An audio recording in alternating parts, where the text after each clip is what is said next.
If you ask me if the stories of Sodor was better than the RWS, I would ask you in return, is it factual to say the Joy of Creation is better than the Five Nights at Freddy's series?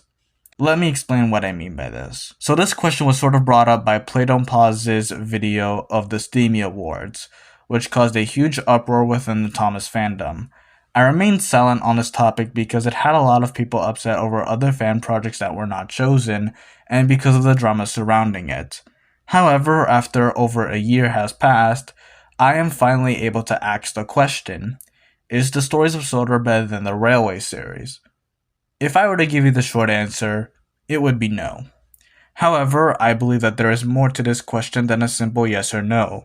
In order to understand what I mean, I have to explain how I see the Stories of Sodor and other Thomas fan media. So, while I see people who say one fan series or piece of Thomas media is above the other, I personally see it differently. This mentality of one thing over another can be represented by a podium, which is what most people think about when comparing one series to each other. I believe that even in an award ceremony like the Steamies, it also had this mentality when Play Don't Pause made it. However, my mentality is entirely different. It more or less can be represented by a tree. This tree represents Thomas the Tank Engine / the Railway series as a whole, including fan projects. The way I see it, the stump is the main thing keeping everything together, and the stump is the Railway series, making it the most important. Not better, but lay the foundation for future stories and adaptations to be made. The tree branches on one side are the Thomas and Friends series, and on the other are fan projects.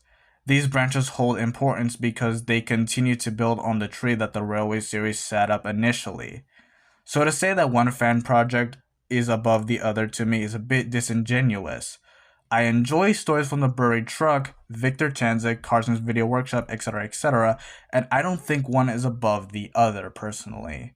And I also don't really think that disparaging others' work within the fandom is a good idea at all, especially from those who are inexperienced who are just dipping their toe into the fan creation side of Thomas.